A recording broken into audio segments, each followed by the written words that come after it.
podcast is part of the Sports Social Podcast Network.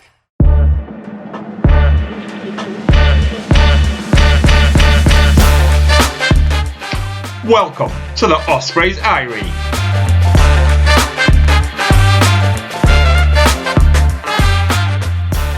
Hello and welcome back to the Ospreys Diary podcast. The very special podcast this week. Actually, let's get right into. We've been hyping it up for the last week now. We are joined this week by brand new Ospreys CEO Lance Bradley. Welcome, Lance. How are we? Thank you very much. Hello, guys. Hello, everybody. And as usual, I'm joined by the regular crew. The man who seems to be covering every sport at the minute, Iestyn, and Robbie, the video wizard. How are we, boys? Yeah, I'm all good, and I'm sure Robbie's been probably more busier than me in terms of finding content. But yeah, I don't know about that. Yeah, I don't know about that. You've been covering football. Yeah, I've been covering women's football this afternoon, seeing the university win the league in quite spectacular fashion. So that was quite interesting. But I'm still here, and that's a good thing. And Lance, I've been mixing my drinks just on the rugby. Lance, you've been busy today as well. Where have you been? Yeah, I have. This morning I went down to our Ospreys in the community team, who I have to say do an absolutely super job for us. We're hosting a girls' rugby camp, and there were 280 girls at this camp, which was just fantastic to see, all kind of so excited about being involved in excuse me, a camp with the Ospreys, and actually it gives me great hope that there's a really good future for rugby in this area when you see so many youngsters enjoying it like that. And then they formed the kind of welcome party and the parade party for the Swansea University girls match this afternoon, which they won as well. So yeah, it was a brilliant day. That's brilliant. And I have a feeling that's going to lead into a certain question later on that somebody who wants to ask. Okay. So before we head into sort of the questioning, I think a great summary that I saw on Twitter was from the guys at Turf Creative, based in Bridgend, who wrote in to say, great to see such interaction and transparency with all the supporters already. It might not please all of them all the time, and by God, we know it doesn't please all of them all the time. But all you can be is honest and outline what priorities are and act on it. It's exciting times for Ospreys fans and the Australian community. So I think I speak for everyone when we say, your honesty and integrity from the beginning has been a breath of fresh air in not just Ospreys but Welsh rugby in general. Thank you. Yeah, thank you. It's something I believe passionately in. Brilliant. Iestyn, take us away. Yeah, so the first question comes from Twitter from Rodri_Ranker, obviously follower of the pod. And he asked, what are the notable differences between running an English club and a Welsh region? Obviously, you haven't been here very long, but is there maybe a difference compared to your time at Gloucester compared to it now with the Ospreys? There's a difference because there's different challenges here than there was at Gloucester, but a lot of the challenges are very similar. When I went to Gloucester, it was losing a lot of money, and you'll have seen recently some of the English clubs have posted their accounts from last season, and some of them are still losing a lot of money. But my background, for the people who don't know, is I was 30 years in the automotive industry before I came into Gloucester 5 and a bit years ago.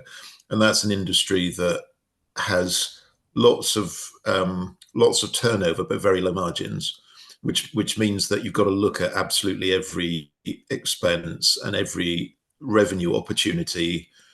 Otherwise, you dip into loss, and that's obviously no good. So that was really useful background to go and run Gloucester rugby, and I had a good team there, and we were able to turn it around so that we were making a profit, and that's quite unusual in the English Premiership. So that was pleasing to be able to do that. We also invested heavily in the women's team, who won the league last year. And we did invest a lot in the men's team as well. The results there haven't been quite as good as we would have liked, but the basis at Gloucester is really strong. And the thing with any organisation, including a sporting organisation, it's really hard to do things that have an immediate and sustainable difference. If you want sustainable success, there's no substitute for hard work, putting all the building blocks in and working towards that happening. And actually that's the same here. So, it's no secret that the club's losing quite a lot of money each year. And there's a number of reasons for that. And I've been brought in to stop that. And, I've done it before, and hopefully I can do it again. Yeah. How aware were you? Oh, sorry.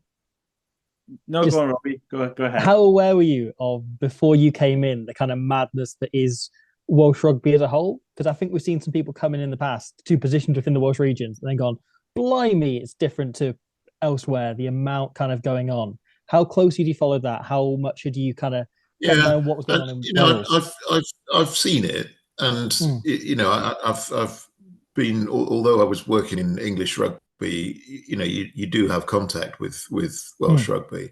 And the other thing that I should mention, first of all, I've been talking about the revenue. Actually, the most important thing is success on the pitch. So that's the reason that we're all here. It's not, it has to be a business off the pitch, but the only reason that the commercial side is there is to get us success on the pitch. So that's a clear focus. So I was aware of the issues. Obviously, I did a lot of research about Ospreys before I came over. This wasn't the only job that I was offered, but the setup with Y11 and what their plans are, and you're aware that they have relationships with other clubs, and that's around the world, and that's really interesting and actually really clever. So it's one of the things that I'm looking forward to explaining a bit more about when I can. And I'm afraid tonight's not the night that I can do that. But it's it's exciting. So I was pretty aware of it. I also think, and I know there's a lot of skepticism around the WRU, and there's been some decisions made in the past that you wonder how they were made. But I met with Abby Tierney, the new CEO there last week, and I feel really confident. She's a breath of fresh air. She understands the problems. She understands that you can't work against the pro clubs. You've got to work with them, and that we're much more powerful if we all work together, because a lot of our objectives are the same. We want Welsh rugby to be successful. And, we want the national team to be successful, but there's a recognition that to do that, you've got to have the pro clubs being successful. So, yeah, I was aware of it, but some of it I know that I can do. Some of the problems at Ospreys, and it's not a club riddled with problems, but, the financial side of it in particular, I've got a pretty good idea of how we can fix that. It's difficult to do it without your governing body supporting what you're trying to do. But I really have complete confidence that the WRU are on board with making the pro teams a success. Yeah, just want to quickly move on to the team culture side of things. How would you measure the ways of measuring an effective team culture? And was there any particular example of a side maybe throughout the past that you thought of a good team culture that you want to maybe embed into the Ospreys? Yeah, it's that's an interesting question. You don't actually see the culture of a club unless you're inside it. So clubs can put out statements about our boys clean the changing rooms themselves, or everybody does that, but it's only when you're inside the club that you see the culture. The first time I went to Llandarcy and Toby was showing me around, we went into the players' room, and at the time the players were still out training, but a couple of the players came in and took their shoes off before they came in and came over and introduced themselves and shook hands. Nobody had told them to do that. That's just because it's a tight group and they have respect for their teammates and other colleagues. So that kind of thing is really telling in what's happening, and you can kind of see it in the games. If you look at our team on paper on Sunday, a lot of youngsters in there, a lot of players who haven't played a lot, and they're all playing a mile above sea level, which pretty much nobody's ever done before, against a very strong South African team. On paper, you would have said that's an easy victory for Lions. And that's what the bookmaker said. The bookmaker said that Lions would win by, I think, 10 points. But luckily, we don't play on paper. We play on grass. And it was the spirit of the team, and skill and coaching and all the rest of it. But that level of togetherness, I thought really shone through. And it's hard to measure it. You just know it when it's there. Absolutely. This is from Phipps Tony on Twitter, who asks about given the success of the Brewery Field game on New Year's Day, will you be considering alternate venues for the last 16 game against Sale in particular, but I think generally as well, those games being moved around the region, looking at, Bridgend, at Neath as well, looking around there? Well, the venue for the Sale and time for the Sale games is going to be announced tomorrow morning. Oh, brilliant. So it's, but I'm afraid you'll have to wait for that. And look, I recognise how good the atmosphere was on New Year's Day. I wasn't able to make the game myself, but I watched it. Well, I watched most of it on BBC. So I could see that, and it wasn't perfect conditions for a fabulous atmosphere, but it didn't make any difference. So, and actually that's one of the reasons that we want to move to a smaller stadium, is to regenerate that kind of atmosphere. We have a good relationship with Swansea City. I went and spoke to their chairman and COO before saying anything to anybody else, and they were very supportive of what we want to do. They were quite focused on doing the right thing for the area, not just for themselves. So that was very encouraging. But we do have to be mindful that we have a contract with them, and that contract requires us to play games at the Swansea.com stadium. So we do have to obviously respect that, and we're working with them to find a new venue. So it's important that we do the right thing, and actually, regardless of what the contract says, that we do the right thing by them. So I understand the attraction, and there may be some games at other venues, especially when there's fixture clashes, obviously with Swansea City. But most of our games will continue to be at the Swansea.com. Brilliant. Cool. So I've got a question from at Ron Swanson 145 on X, and his more focusing on sort of the playing budget issue. And he says, are you optimistic that revenues for playing budgets can increase?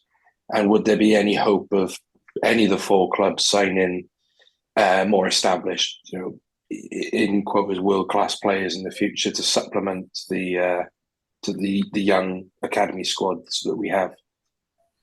Yeah, look, it's something that we talked about when I had the meeting at the WRU, and there's general recognition that a salary cap of 4.5 is, let's say, challenging.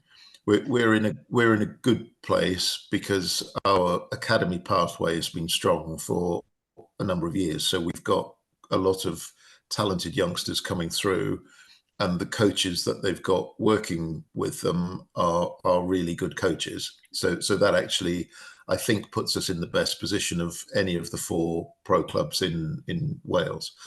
But there is a recognition that if we want to be fully competitive, that budget will have to increase. Sorry. When that will happen, I don't know. but that was one of the major topics of discussion with the WRU, and everybody recognised that it needed to happen. Oh, brilliant! And that's a brilliant answer. Yeah, and a question from G. Tompkins. And sorry to interrupt you, but just to pick up on that, it's not necessarily to sign in world-class players. You know, our philosophy will still be to develop local players where we can, and having an increased budget will hopefully mean that we can hang on to them longer, and you know, perhaps for their whole careers. So that's the real benefit of it. Our strategy will still be to develop local talent. Absolutely. Yeah, and a question from G. Tompkins on X kind of maybe leads onto that about developing younger players.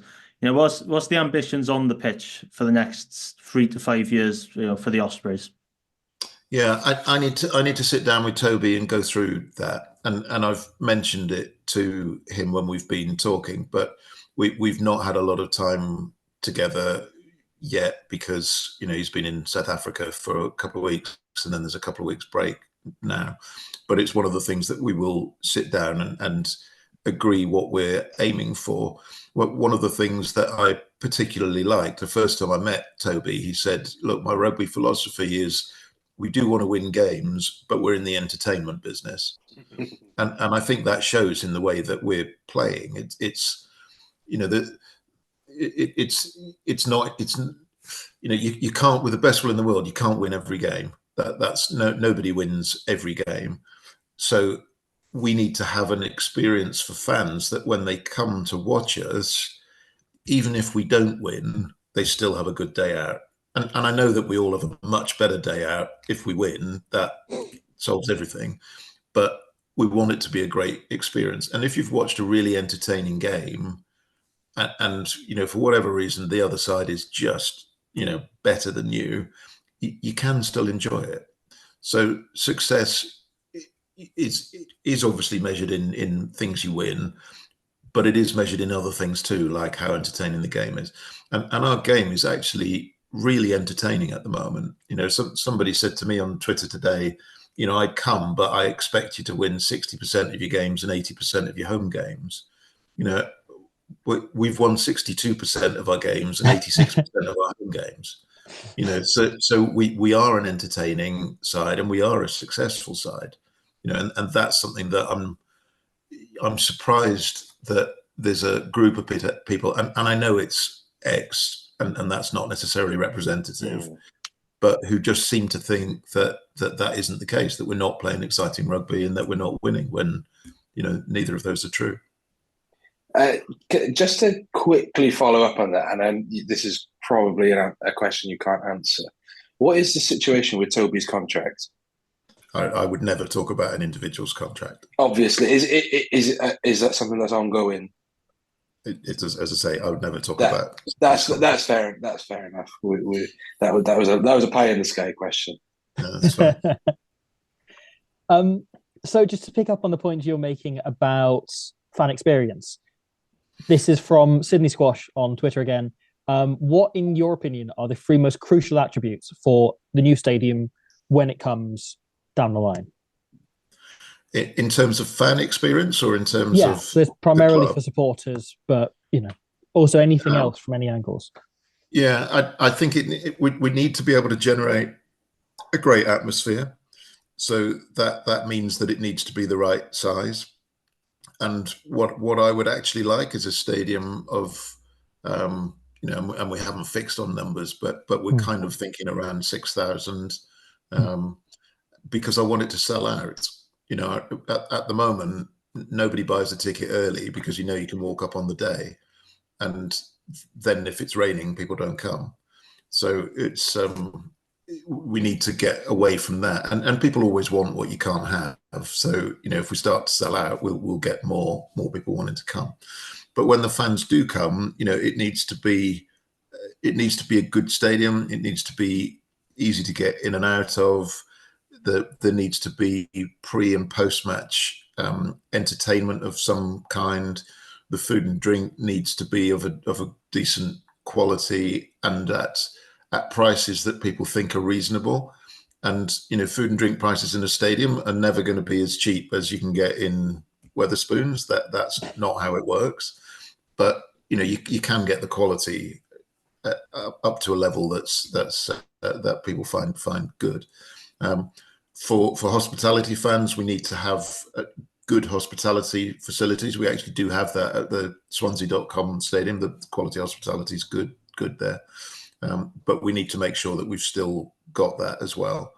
And if we want to attract children to games, which we do, because they're the next generation of fans, we need to have things that are attractive to children. So we need to have a kids meal deal that the parents look at and think, actually, yeah, that's fair enough.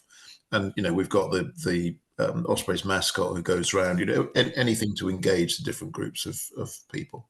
I could turn that question around to you and say, as fans, what would you expect to see? It's a really I think as a fan who's been a season ticket holder for many years now, you do. I'm a big Iestyn and I are big frequenters of the Riverside. Not necessarily big drinkers, but we enjoy the atmosphere in there, and supporters club do great things. Obviously I don't hang around with something there's a lot on for the kids and things like that, and a lot has been talked about a fan zone, a proper fan zone, and that's something that I know David Buttress has talked about with the Cabbage Patch. They've got a Rodney Parade and sort of developing that into a proper fan zone. The Scarlets have got the Barn, I think, and then Cardiff is one big fan zone. Let's not beat around the bush there. It is just one big pub. So having just an area where everything's localized, everything's centralized, I just think lends more to a better atmosphere. No, I agree, and that's absolutely part of the plans. It's we want to have a good fan zone. So not to butt you up, but something like what Gloucester have. I'm very close to a couple of Gloucester fans, and the entrance the players come in is through the fan zone, essentially. Stuff like that lends itself a long way to fan interaction and whatnot. Yeah, it does, and the players are our biggest assets. So it's it's the thing that we all get most excited about. So the more and game day is difficult because certainly before the match you can't ask players to do very much because they're preparing for the game. But there's no reason why, if there's injured players, you can't have them in the fan zone having photos taken or whatever. The players that want to do it, you can't force people to do things they don't want to do. But no, absolutely, there'll be players here who love interacting with fans, and so why wouldn't we do that? That would be a great thing to do. I believe it's my question there. I apologize. So this one's talking about the youth, the region. So obviously our regional age grade team are doing very well at the minute. We're sitting top of the league. But Catherine on Facebook has asked, other than the college pathway, what is in place to spot potential talent for those players who aren't academic? So those who maybe choose to go down the apprenticeship route and only play for their local clubs. Yeah. That's a question I can't answer at the moment because I don't know. So I've got a meeting with the academy guys, Gareth and the others, literally tomorrow morning, where I'm going to be talking to them about what do we do and how do we do it. So I'm happy to answer that question at a later date, but at the moment I can't tell you what we do. No, absolutely. I believe it is now Iestyn. There's a question from Steve on X. Obviously, you've mentioned the local interaction with supporters and local businesses, and the question really is about the option of taking a home game to London every year. Obviously, there was a big uproar of it when it was first announced. So I just want to maybe get your views on it. What your thoughts are on maybe having a game in London every year. Yeah, I mean, it's something that we're still considering. We haven't made a final decision on it, but we are still considering it. The game last year against I forget which of the South African teams it was. The Sharks. Sharks. But Sharks, that's right. You know, a lot of people have said to me, we're not interested in watching South African rugby here, which slightly surprises me that people don't want to watch the world champions, because you'd think they would. But if that's a genuine thing, then if we take a game to London where there is a big South African base, or perhaps a big Irish base, if we had a game against an Irish team, then the likelihood is that we would get a much bigger crowd than we would get here. And that was certainly the case at the Stoop in November, I think it was, before I joined, but I think it was November. So that's and prices are much higher in West London than they are here. So from a revenue point of view, it was massively better than playing it at home. But if we get fans filling our stadium here, then that would be a much different decision to make as to whether we wanted to do that.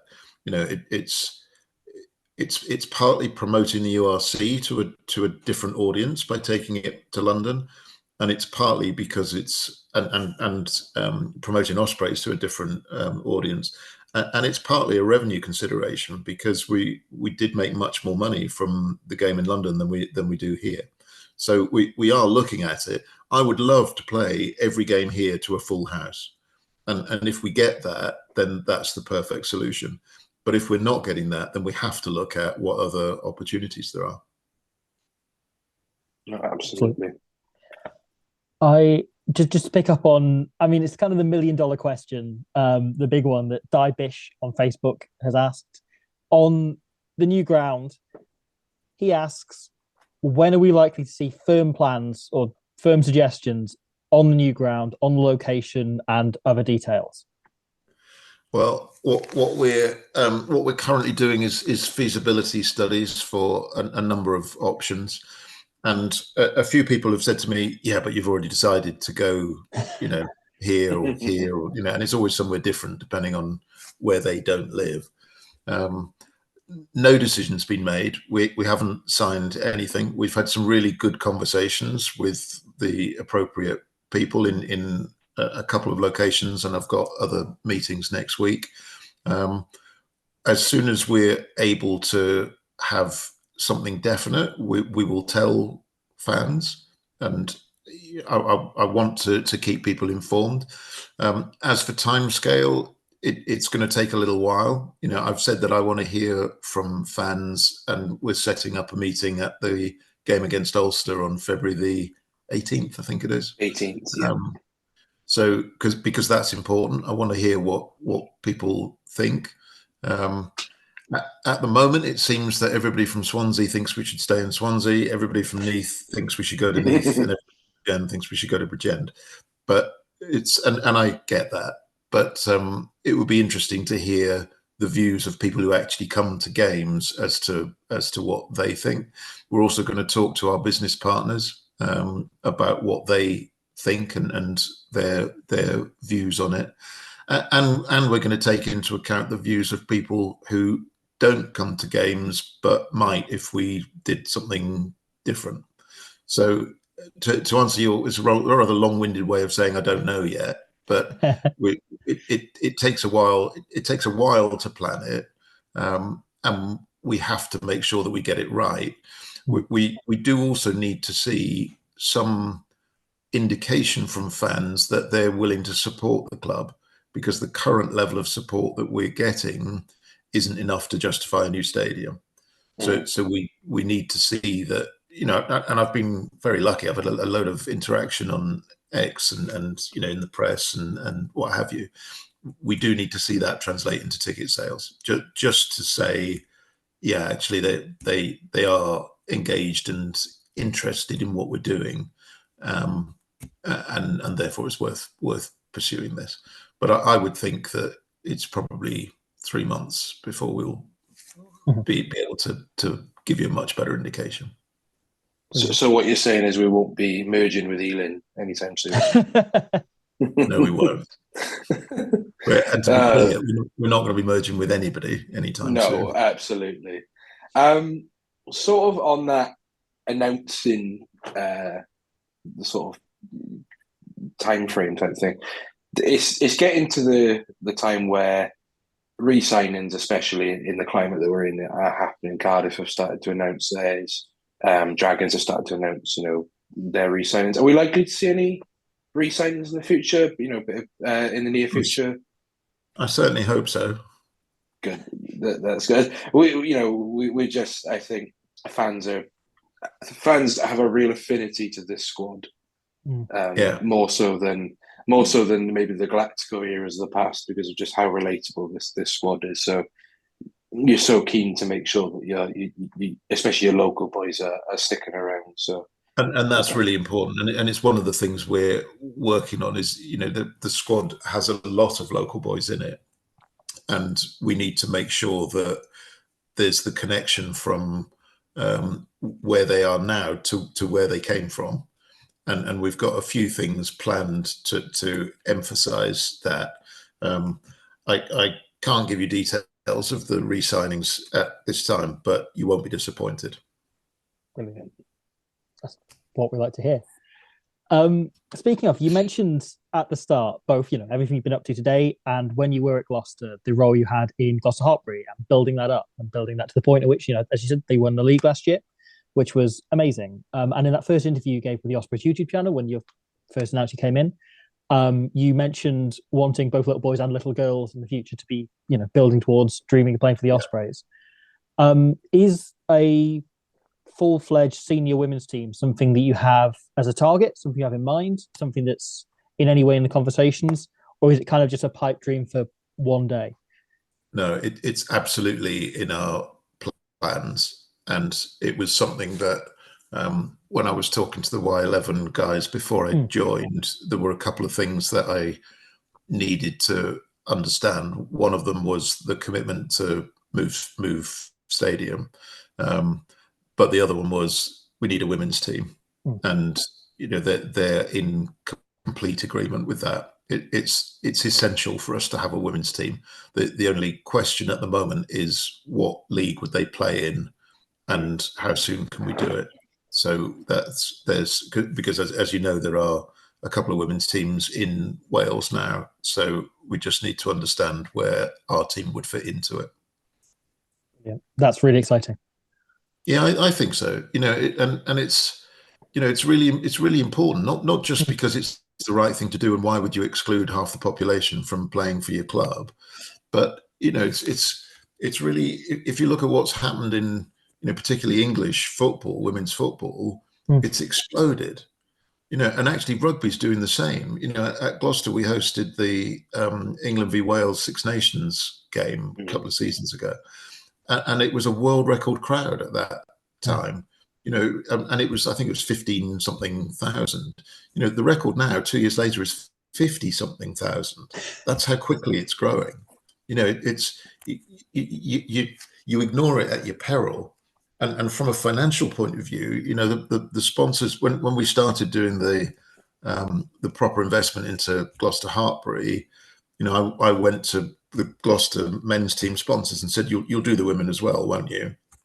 And good news is it's only this percent of and everybody said yes, because why would you not? When I was just before I left, we were talking to a very big sponsor who was saying, we'd like to sponsor your women's team, and if we have to sponsor the men's team as well, we will. That's a 180-degree shift. That's amazing. But that's the way it's going. And I don't know if any of you guys watch women's rugby, but it's different to men's rugby because it's not as much into big hits. So there's actually, and the men are going to kill me for this, but there's kind of more skill in it. It's a bit more like rugby was like 10 years ago or 20 years ago. So there's the ball's in play for a lot longer, and it's just a slightly different game, but it's a really entertaining game. It's the biggest area of growth in, as you said, rugby Absolutely. right now, but sport in general. Yeah, it's been enormously blowing up. It's really exciting to hear. Iestyn, I believe it might be one of the final questions. Obviously, someone coming from a Gallagher Premiership background, and I'm pretty sure you've had a couple of debates with people online about this particular topic. But I just want to get your thoughts on the URC as a league, as a competition. Obviously, what's your thoughts of the inclusion of the South African sides coming in, and just your general thoughts on the URC? Yeah, it's and I'm aware of the feelings of some Welsh fans about it, but it's actually a really good league, and I've been obviously looking at some statistics and reports and stuff since I've been here, and there's one of them that shows what fans think of the league from each of the countries that they're from. Literally every country apart from Wales has a very positive perception of the league. Even English fans have a better perception of the league than Welsh fans do, and they're not even in it. So it's and somebody said to me today, "Oh, are you blaming us?" I'm not blaming Welsh fans. That's not the point at all. But somewhere the message has got lost about what a good league it is. And the South African teams coming in, I know that makes it difficult to go to an away game. I understand that. But the reality is that even in England, most fans don't go to away games. They mostly only go to their home games. So the fact that it's in South Africa means that it's difficult for anybody to go. But even now, it's not all that normal for there to be huge swathes of travelling away fans. And what the South Africans bring is something new. It brings World Cup winners into our stadium, and from a financial point of view, their media value, so the number of people who watch them either on TV or in the stadiums, is massive. It's 5 times as much as the Welsh clubs get. So the South Africans have brought a huge amount into the competition. And it's our challenge to demonstrate to fans in Wales what a good league it is. And that's what we have to do. And that probably isn't something that we at Ospreys will be able to do alone. So that's something that I think the WRU and the 4 regions will need to do together, because it's Welsh rugby fans are, and my stepfather was Welsh and a massive rugby fan, so I do know a little bit. We used to go to a lot of games together. I do know a bit about Welsh rugby fans, and everybody thinks they're uniquely passionate and all the rest of it. And the Welsh fans might be right in that respect, but in terms of what they like and don't like, they're not really any different from a South African fan or an English fan or a Scottish fan. And when you go to, when Wales go up and play in Edinburgh or whatever, everybody mixes together because basically we're all the same, and we've all got a common love, and we all like rugby to be particularly like this or particularly like, but it's all quite similar. So it's quite odd that so many Welsh fans don't seem to appreciate the URC, and I don't understand it, but we need to understand it because we've got to overcome that. There's everybody talks about, everything will be solved if there was an Anglo-Welsh league. There isn't an Anglo-Welsh league. So it's no good saying, well, that's what we need. There isn't one, and there isn't going to be one. So we have to make the URC work. And the thing is, it shouldn't be difficult because it is a really good league. It's just that there's a number of people here who don't think that. Do you think it comes down to a lack of success from the Welsh teams as well? Is that a part of it, do you think? Because no one complains when they're winning. No, I know everything's right when you're winning, but it's there might be something of that, and the overall challenges that Welsh rugby's had over the last few years have probably made everybody a bit miserable, and that just that impacts on everything. So it's possibly that, but I think with the new management of the WRU, we do have a positive future, and we've been talking about how do we signal that, because we don't want to go out. It would be easy to issue a statement from the WRU and all the regions saying, "Yeah, it's great, we're all working together," but actually that's just words. So we want to do something that fans can see, demonstrate that this has changed, to make people think, actually, maybe we are in a new era, because I believe we are. And I think that will I think that will cheer people up and make people fall in love with the game again, where perhaps they've fallen a bit out of love with it. Oh, absolutely. Just to sort of on that, then, a bit of a tangent, I suppose. But what attracted you to the Ospreys? Like, what was it? Was it simply they contacted you and you thought this was a really good opportunity, or did you see the potential there? What was it about us? It's a club that's obviously got and I know that it's 20 years old, so it's not necessarily the history of some of the longer established clubs, but it's had a successful past in its time. But there were a couple of things that particularly attracted me. One was the challenge of turning it round. But the other was the support of the Y11 group, and that doesn't mean the financial support, although they are supporting the club heavily. It's the multi-club plan, and you know that we've had players in from Cheetahs, and you know that we've got a relationship with the Hurricanes in New Zealand, and I can't tell you what all the plans are yet. But I'd be happy to come back on and tell you when I can. But, please do. No, I'm happy to do that. But it's a really innovative approach, and nobody else is doing it, and I don't think anybody else will be able to do it. So that's actually going to give us quite a unique advantage, and making the most of that advantage is really exciting. That's really exciting to hear as not only as the podcast, but as a fan, and that's first and foremost what we are. Yeah, I'm excited. This wasn't the only job that I was offered, so it was a big part in my decision to come here. And I know in the past there's been talk about we're going to be a global powerhouse. Nobody's talking about that. We don't want to be a global powerhouse. We want to be the hub of our community. That's what we want to do. And the hub for fans, the hub for local businesses, the hub for the other clubs in our area. But having these relationships with other clubs around the world, it is hugely advantageous. And people haven't seen just how big that is yet, but it's going to be really exciting.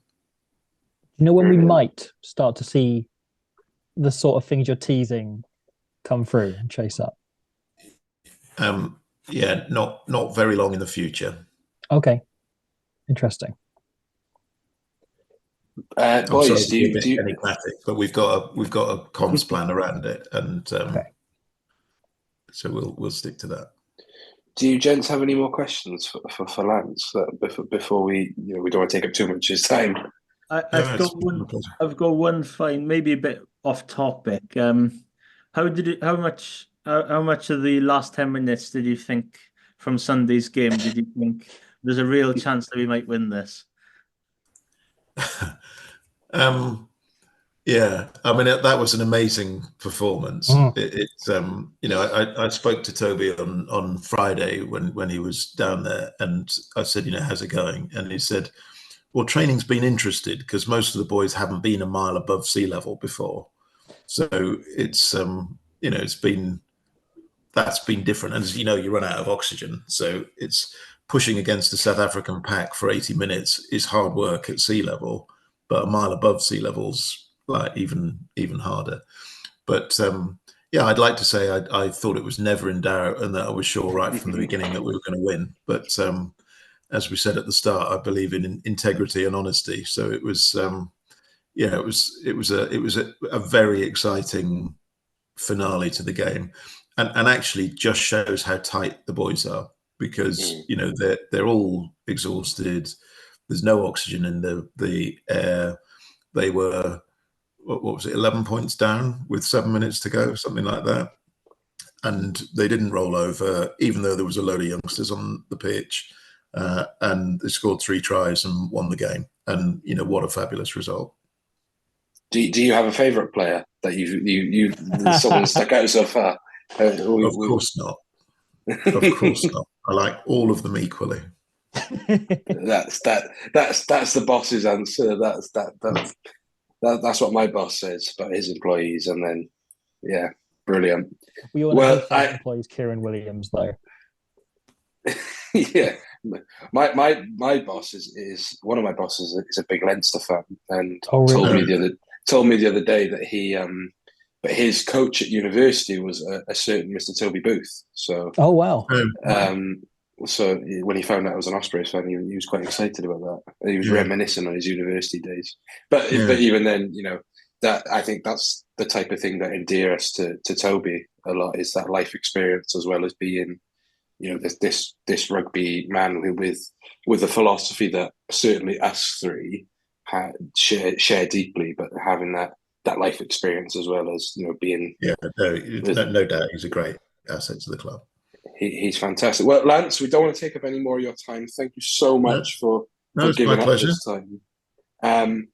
Definitely, we will hope to get you back on the pod. And hopefully as well that we'll come down to you and maybe do some stuff, do some work as well. Because I think as a pod, we're keen to meet up and get involved with the club as much as we can. And you've been so active on Twitter. Just in case people, don't know where you are on social media, how can they tweet you their ideas about an Anglo-Welsh League? Because I haven't had enough of those yet, so that would be good. So I'm on X at Lance_Bradley_. But if you search for my name, there's another guy who's a surgeon in America who's also called Lance Bradley, who keeps writing to me saying, I keep getting a lot of people talking to me about rugby. What is rugby? So make sure you get the second underscore at the end. But that's where you find me. We could send him a shirt, convert him maybe. Yeah, I might do. I've ended up having some quite good chats with him, but that's brilliant. Do that. So absolutely brilliant, Lance. Fantastic. Thank you.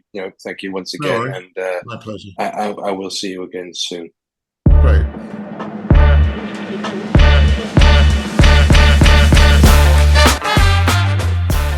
So we are going to talk about the weekend.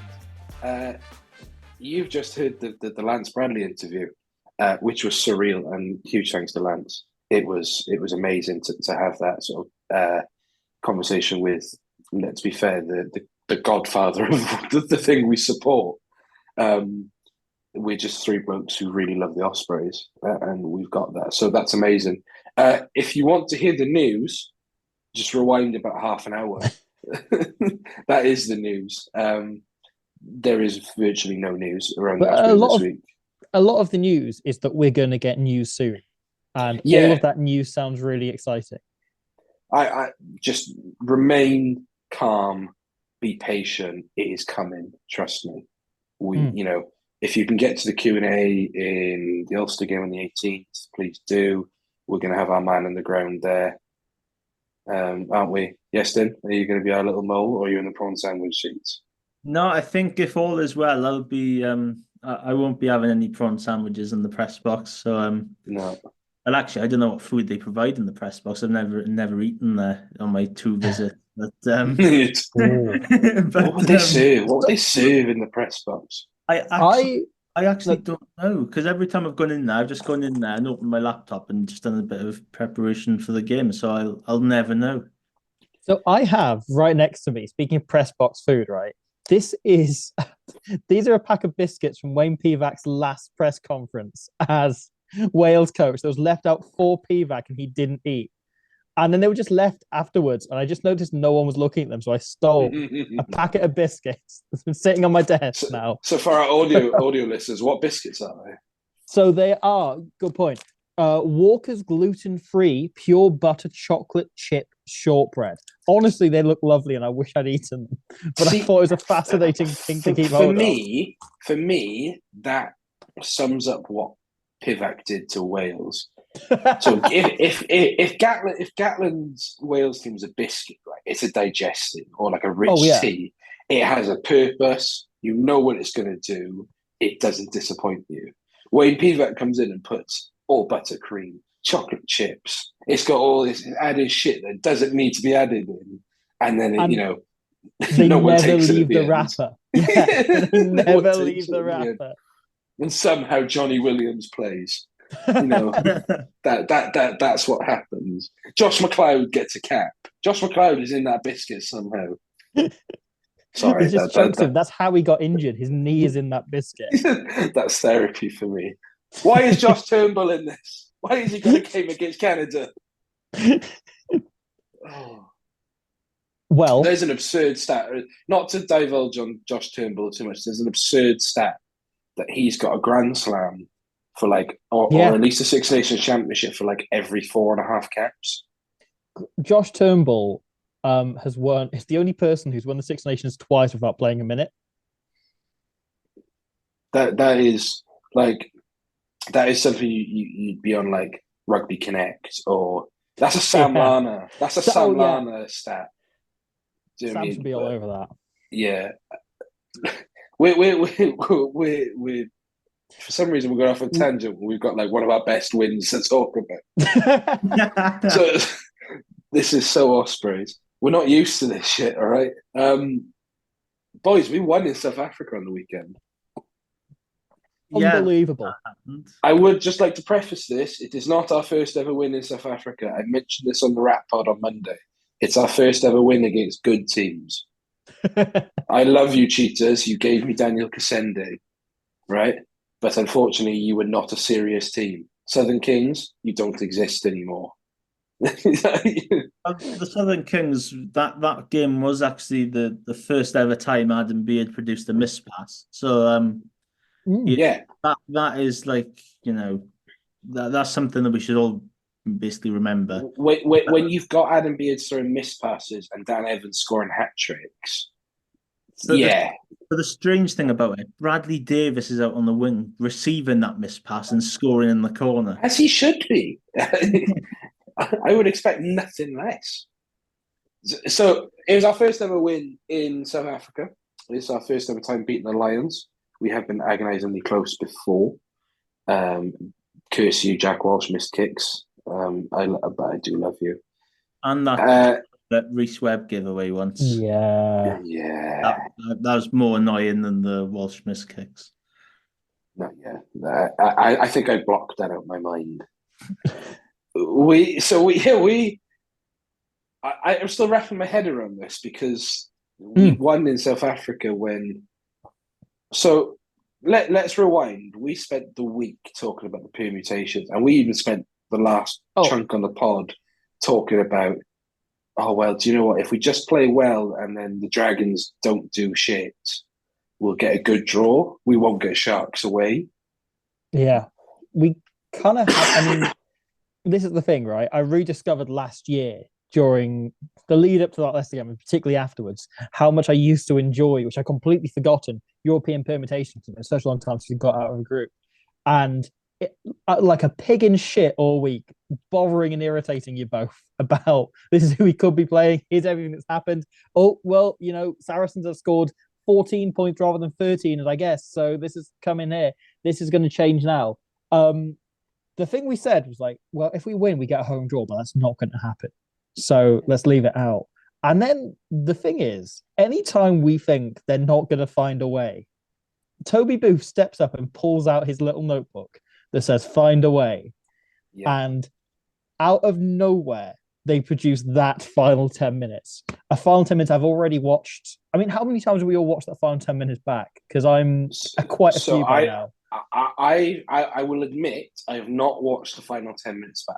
I got the full game, and I provided you both with the full game as well. Robbie, I know you already had it. It's one of them ones. I'm still in disbelief. I couldn't watch the Leicester game back. I remember. So I remember the if you go off recently, right? The ones I've been able to watch back is the one we put 50 points in the Scarlets, because that's just a fun, unserious game that it was essentially farcical. Like Michael Collins throwing out the back spin passes and somehow it coming off. That game was farcical. The Montpellier Christmas one out there, because again, I'm just sort of jaw on the floor. what has just happened, and then the Leicester one. Like the Leicester one took me a good 3 weeks to watch back because I was watched that last, let's be fair, 20 minutes, and I was just thinking, oh my God, we're going to knock it on, somehow we're going to kick the ball back to our own goal, and Joe Hayes will somehow score. So like that's what I feel, even though that I knew that Jack Morgan went over. I got in from Walford Road and put it straight on again and watched it through in full, first whistle to last. Having, look, you just met Iestyn, put me in the mood. Yeah, that was like, and I have watched that so many times. I watched the last 10 minutes just on YouTube, and I just watched them on, if I'm tired. To go back to the Leicester one, it was just a constant disappointment of Austin Healey's voice every time the Ospreys scored. See, I think that's it. Me and Iestyn didn't have that. Yeah. If you watch it back, if you watch it back, especially that Giles score, he's a bit like, oh, shit, what do I do now? Like they're doing good. Or you've got the Michael Collins try saver tackle, and you're like, he so wants to be like, that's a penalty try. He's wrapped her. Oh no, actually, that's a really good tackle. He's got underneath him. Shit, what do I do now? That's what it felt like, and you just like by the end of it. Because this was in the middle of your feud as well, if I remember right. This is where this was the week after he wanted to fight you. Me out for a fight, and I was sat right behind the commentary box. Oh, this is so to relate it back to this game. Yeah, it got to that 73rd minute, and we were 28-17 down, and you just like, I even messaged you, boys, saying, "Do you know what? This is a good performance, though. I'm not unhappy with this." And I'm actually gonna. I was looking back at the conversation, and I'm going to look back at it. Where are we? So, God, it was just. Oh, this is brilliant. Go on. After so Keelan Giles scores that, not the first try, but the third try, I guess. The try that starts it all. And I said, really stupidly, we just need to try in either direction. Either we win or we concede an extra point and we get Gloucester away rather than a trip back to South Africa. And sort of like there's that tangent. I'm not going to go on a tangent. I was about to go on a very long tangent, and we've had enough of those already. And then when it turns around and Cameron Jones makes that kind of half break, one of the Cameron Joneses makes that kind of half break off the kickoff. And I just had this weird faith they were going to do it. It just felt like this game's broken up enough. And I felt like the way in which they timed and paced the breaking out and breaking into that style of rugby was brilliant. That game always felt really open, but we didn't get many chances to do anything with that. And then in that final quarter, when Jack Walsh came on, and the moment they started to get ball and they started to play a bit more, it was phenomenal. And you had, Dan Edwards did a really good job of kind of managing and controlling that game a bit during the first hour.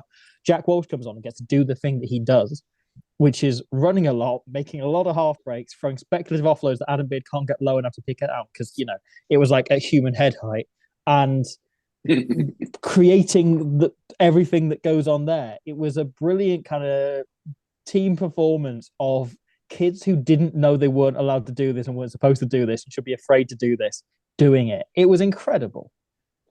So, for context, I sent a message to our group chat at 14:37, which was about 3 or 4 minutes before Keelan Giles scored his try, saying, "Thing is, this isn't a bad performance. It's exactly what you'd expect from some 12-year-olds." Because that's what it was. And we were like, yeah, it's just discipline and red zone. You were saying, oh, yeah, this could give us Gloucester away. This is great. 4 minutes later, you just get all cap messages saying, you start with the Keelan Giles try, which we were like, woo, yeah, we scored. We're making a game of it. And then Iestyn goes, Cameron Jones is on. No, not that one, which is our silly little joke. And then literally 2 minutes later, it's, oh my God, Cameron Jones. We've just scored this outstanding try. And it was actually, it was a really nice half break. We played that bit wider, which is what we've been doing Dan Edwards, just not with the same effect.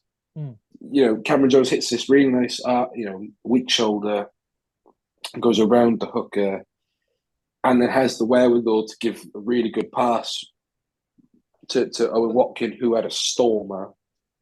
I think some of that Cameron is Jones goes over. the benefit of having kids in, right? Because Yes, absolutely. Cameron Jones, this is like that was like his third touch of professional rugby. Mm-hmm. He doesn't know he's not supposed to try and take the South African hooker who's a, kind of grizzled professional. He doesn't know he's not supposed to try and take him on the outside.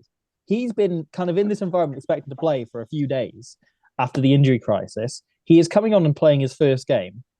He's given a chance and he goes for it because that kind of thing works at a lower level when you're the biggest kid, right? And he goes for that, knowing, and it comes off against that size of pack in that kind of environment. It's amazing. And it, again, goes to the kind of value of everything that Bruce's been doing, bringing through these kids. And Owen Watkins' touch as well, fantastic in just coming in, slotting in, delivering the pass really crisply.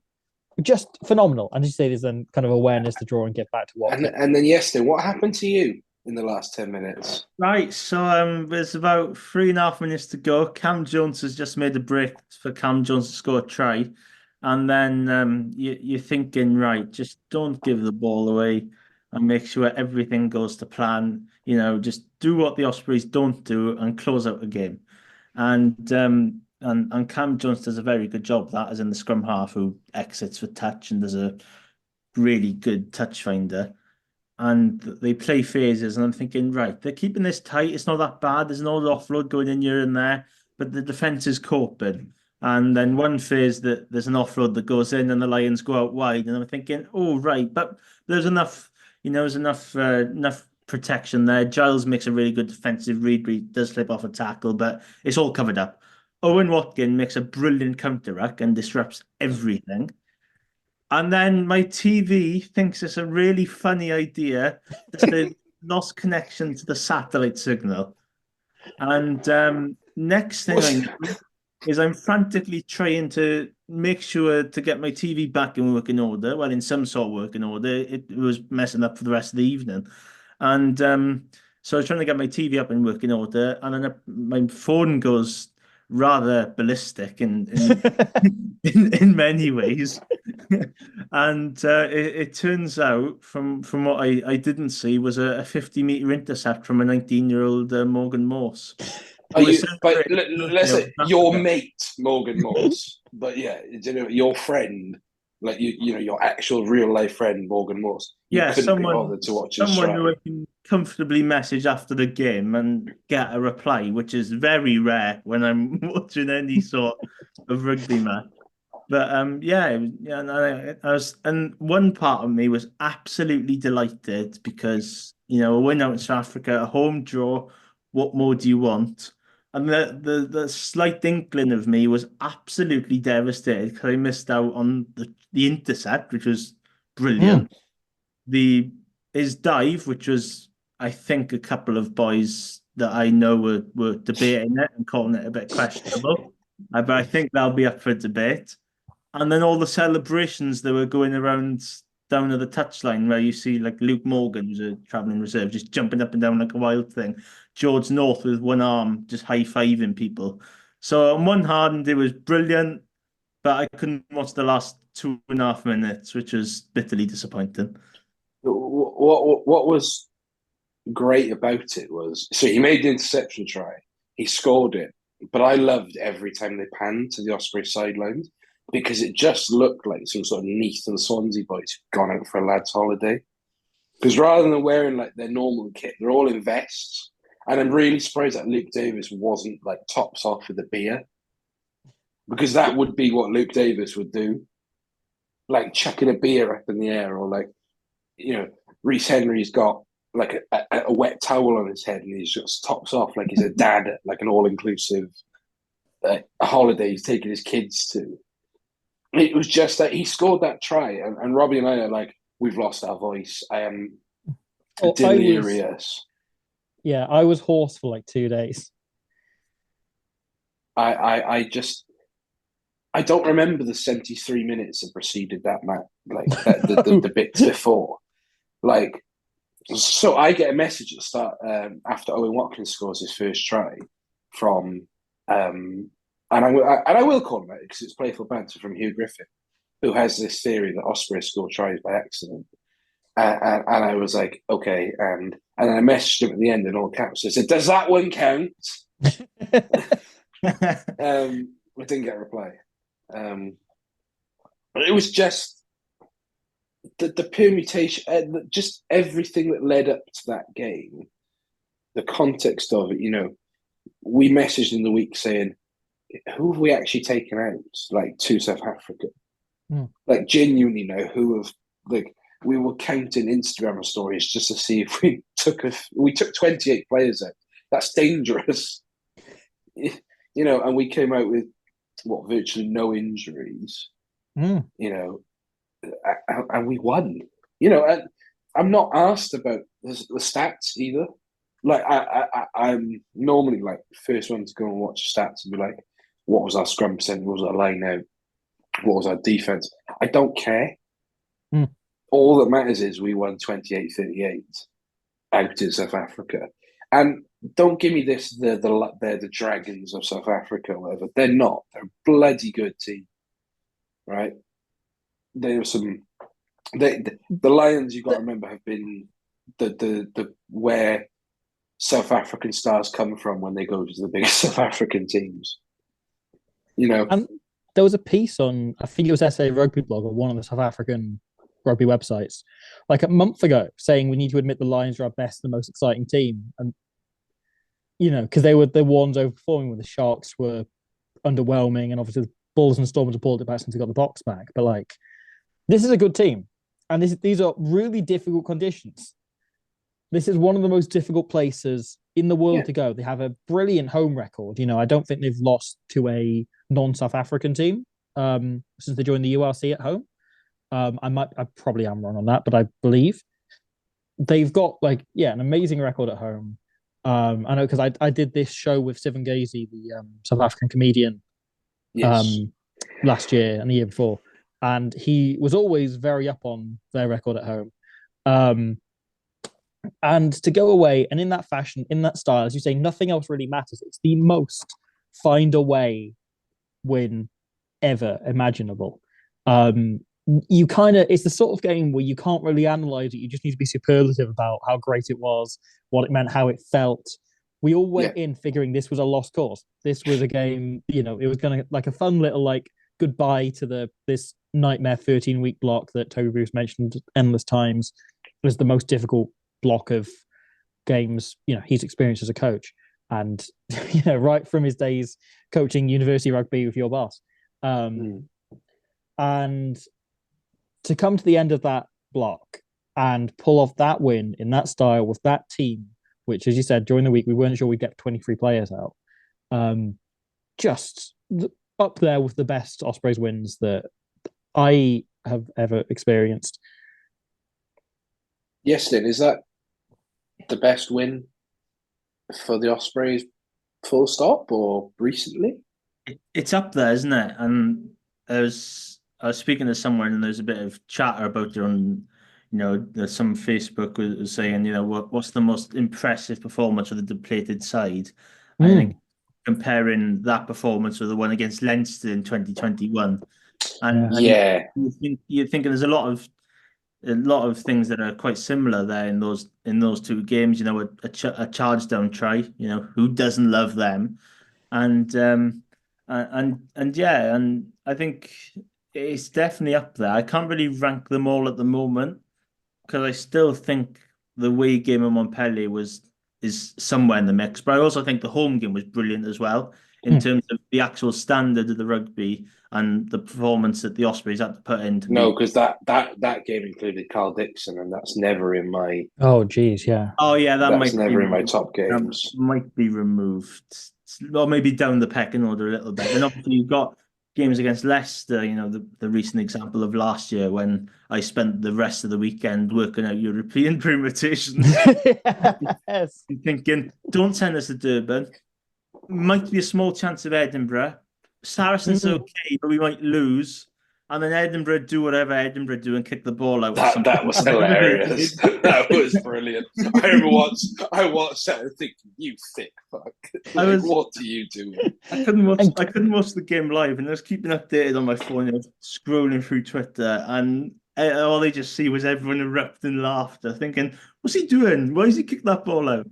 But I think that Lions win is certainly up there. And I think the Toby Booth era is probably, I'd rank it top in terms of the circumstances that went on, the mental 13-week block that we all know about now. And yeah, in terms of all time, I still think Leinster 2012 probably just about edges it. Yeah, nothing will ever beat Leinster 2012. The crazy thing is, right, if this win happened this time last year, we'd be saying it's our best win in a decade. Now there's argument where is it top 3 from the last year? Because I think there's 2 Montpellier games and Leicester away for me. I have special circumstances around Leicester away, having grown up in the East Midlands as an Ospreys fan during the era where they played each other constantly. I'd been to Walford Road like a dozen times and only ever seen them lose, sometimes by 40 points in preseason friendlies. So that game has bonus points for me. That was like us beating the Scarlets for the first time ever, but for in my local neck of the woods. But yeah, you have the Leicester away, you have the 2 Montpellier games, and then now you have this. Just like we do the God bless you Toby Booth chat every week, but the way they fight for each other, the way they feel like a team, the way that you can drop these kids in, these actual proper children in, and like people born in like after the Nintendo DS came out, and they're now playing for the Ospreys and beating South African teams away from home. It's just like properly amazing as a thing to witness. And you can do all the analysis you want. I think Owen Watkin was absolutely phenomenal. I think him and Harry Deeves were like some distance ahead of the pack on like the man of the match standings. You kind of had those two, and then you had then you had people called Cameron Jones across the board, including some just watching in pubs, and then you had everyone else. But it's kind of letting daylight into magic to try and analyze it, because you're just like, well, no, I loved it. I loved not every second of it. I loved every second of the last 7 minutes. Yeah, that 13-week block, you're just like, what has just happened? Like, what has,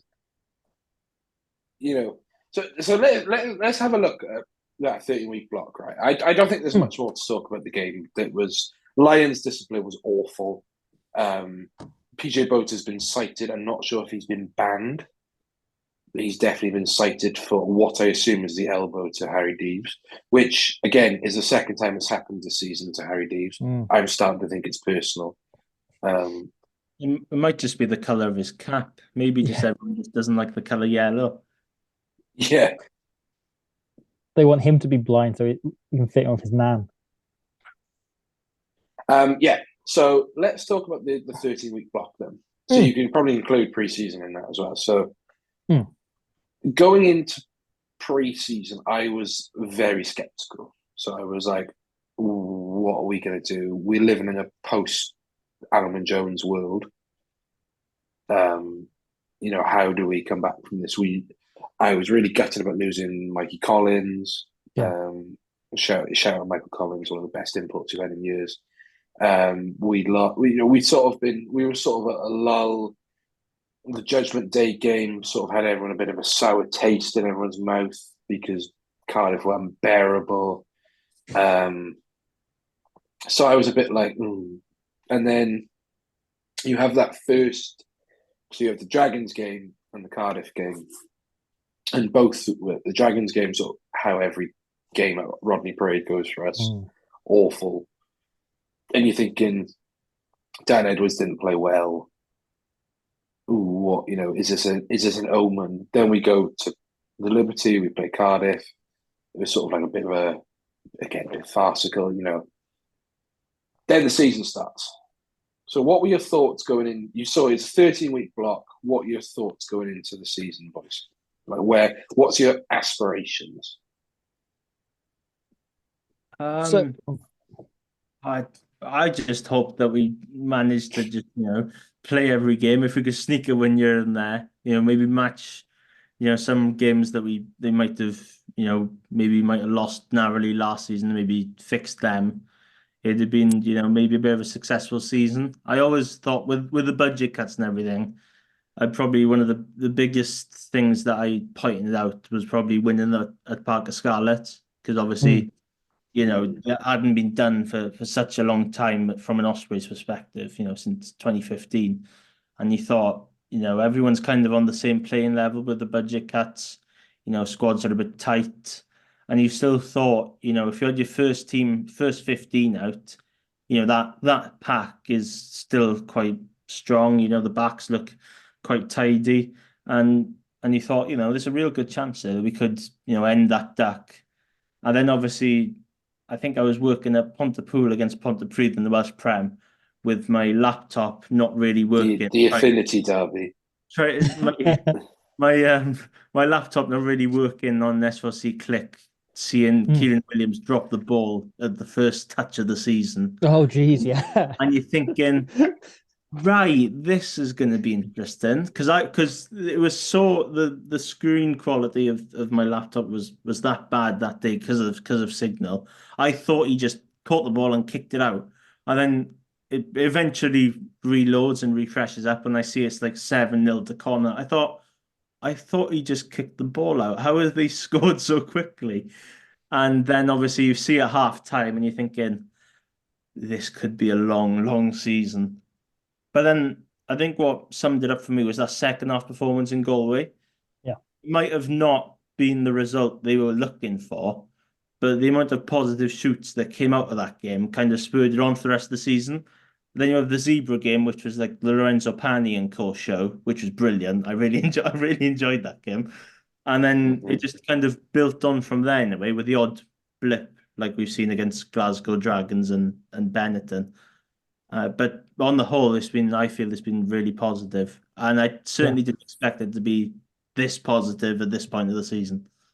No, yeah. I mean, speaking of 13-week blocks, I was coming towards the end of an 11-week block in France for the World Cup, where I lost my mind about 16 times. Because it turns out, right, obviously amazing to be over there, amazing everything, 11 weeks is too long to go away from home for one solid block. And so, yeah, I was like penultimate week of that when the season started again. And I went for a walk around Paris before that Connacht game because I'd listened all week to the Toby press conference. Is very excited to have him back. And the Scrum 5 pod I listened to, and any other sources of kind of Osprey stuff around there. And everyone was talking about the challenges of the budget and the squad size and the fact that realistically we can't expect anything here. And you looked at the previous season and you looked at the names that are left. And I went for a walk where I had to kind of walk around this neighborhood of Paris and convince myself and kind of tell myself that really, with where they're standing, if you compare the relative budgets of all the clubs in the URC, of the Ospreys against that, resources, etc. Even the other Welsh clubs have got more established internationals across the board, kind of better backings and what have you. Every position we finish off the bottom is an achievement in itself, and you kind of need to look at it as that. And the real challenge is the derbies, and really you want to be building towards the derbies, and how you're doing those is the season, and everything else is kind of its own like Everest that you kind of watch these young kids climb and see how close they get, and just kind of take whatever you have out of that. Because the previous seasons under Toby Booth, they've really fought and scrapped for everything, and I knew we could kind of take that for granted that they will fight and they'll be worth watching for that. I wasn't really expecting anything more than, I kind of convinced myself, right, we'll win maybe like 3 or 4 games this year. Yeah, and that's the number I had in my head. Yeah, like probably all derbies, and maybe that Zebra game at the start of the season at home. And then for it to, as you said, that halftime turnaround in Connacht that kind of gave you the belief. And then it just kept rolling from there. The Sharks game was fantastic out in London. And by that point, I got back and ran over to London to see it. And then the Glasgow game was agonizing, obviously, late on, but I think also showed that they can compete with the very best in the league.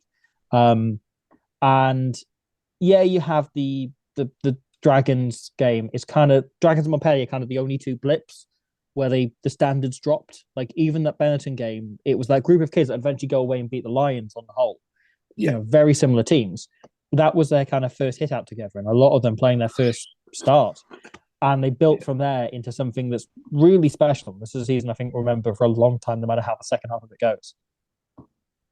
Yeah, I just think that, and there's been a lot said this week about we're probably underperforming because of who we've got on our team sheet.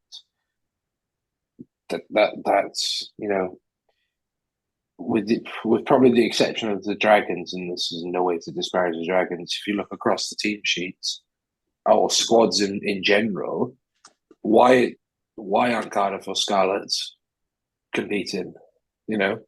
Scarlets, if you put their best backline out, or even their most experienced backline out, that could compete with anyone in the league. That's a full Welsh backline. Yes, Ospreys have got a great pack, but as we've explained this week, they're all 90% of them are homegrown. Most of them weren't internationals when Toby Booth came in. And also, they've all, Adam Beard was dropped very early on into the Toby Booth era. Jack Morgan was dropped for some reason. Dewi Lake's come under so much scrutiny. Rhys Davis has not been given a fair shot. Sam Parry got given a shot, did very well, and has performed consistently since. Hasn't been given a shot since. Gareth Thomas, Nicky Smith, prime example of what more can that man do. If he was Scottish, I think Scotland he'd be under cap international for Scotland by now. Nicky McSmith. Who else? I don't think off the top of my head. Morgan Morris hasn't been given a shot, but most consistent performer, homegrown. If you look past the Welsh stats thing, it's a homegrown squad. What more do you want? We field a high yield of Welsh qualified players, whatever. I don't think we're underperforming or where we should be. I think generally we are exceeding expectations in the context of where Welsh rugby is. And it's okay. It's okay to celebrate that Wales Online, but don't set us up for fucking failure.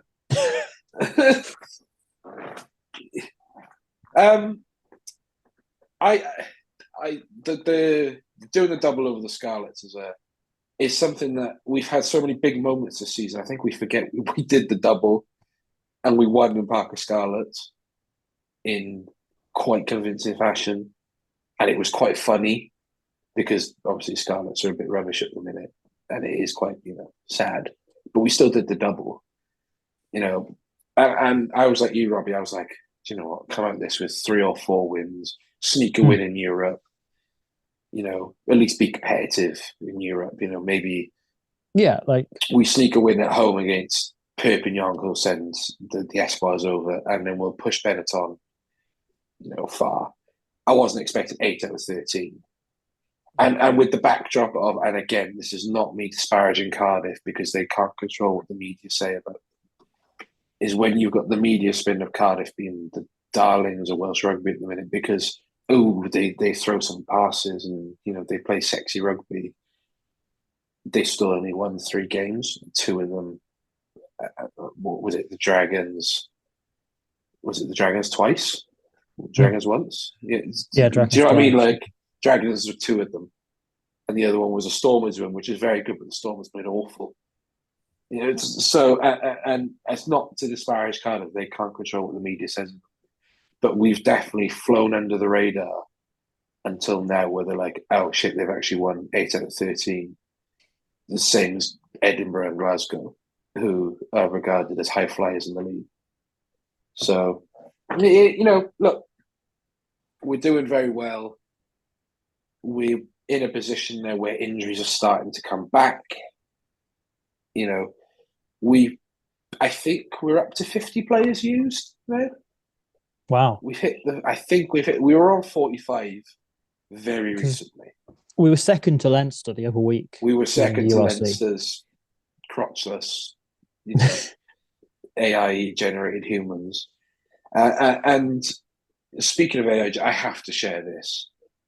I was watching the regional age grade, the Dragons versus Scarlets. Scarlets won 62-7, by the way. They look very good this season. The Dragons have a player called Buster Bodkin. I'm sorry. That is the most AI-generated person I've ever met. Buster Bodkin is an MLR stalwart that plays for like the Free Jacks, or not even like the Free Jacks. He plays for like Houston Sabercats. No, he's like an alternate ego to Mr. Tumble. Like he's a children's TV character. Buster Bodkin.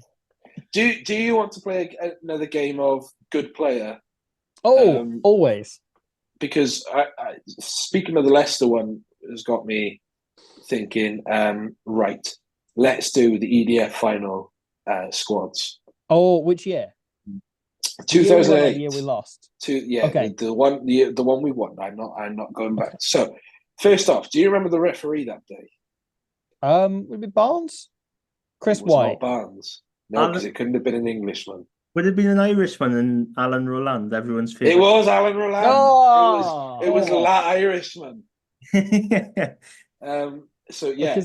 So the semi-final before this was my first Ospreys game I attended. So what a lovely story. Attendance that day, it must have been held at Sardis Row because the attendance was 65,000. So the attendance at Sardis Row was 65,000. So I'll start with the Leicester team, and if you ask me to say a Leicester, this is the Leicester team, like one of the Leicester teams. Anthony Allen playing. So at fullback was Geordie Murphy. Yes, good player, vintage. Ollie Smith. Oh, solid player. Lions bolter. Dan Hipkiss. Hipkiss, scourge of the Ospreys for a brief period. Aaron Major, good player. Dropped the pass in that game in the Liberty where Tommy Bowe scored. He did. Would have scored, dropped a ball, his toes, Ben Youngs threw at him. Uncapped at the time, Ben Youngs. A certain Mr. Henry Tuolagi, good player. I've got a Henry Tuolagi story, but that's for another day. The scourge of Shane Hogan's dreams, that man. And Andy mine. Good. Oh boy. Oh. Good. Okay. Good. Right. I'm gonna say good player. Awful human. Fair. I assume this is Andy Ellis at scrum half. Good player. Yeah. Good. Lion. Harry Ellis. Yeah. Harry Ellis, not Andy Ellis. Harry Ellis. Andy Ellis is a different player. Andy Ellis was a Kiwi scrum half. Andy Ellis. I'm thinking of MLR. Andy Ellis. Harry Ellis got on the 2009 Lions tour and got injured before the first game. Retired far too. No, he did. No, he went. He did go. No, so he did. Yeah. It was Thomas O'Leary got injured, but he retired far too early. Yeah. I did the Leicester podcast before the. Did you? The thing the other week, the game last year, or year before? Yeah, last year. And they said Harry Ellis. Everyone talks about him. Says the hardest scrum half you'll ever meet. Like impossibly tough guy. Would just pick fights for forwards for no reason, like on his own team in training sessions. He was like the only scrum half welcome in the ABC club, as they call it up in Leicester. They're kind of like club for the hardest players. So then you go into forwards. Boris Stankovic.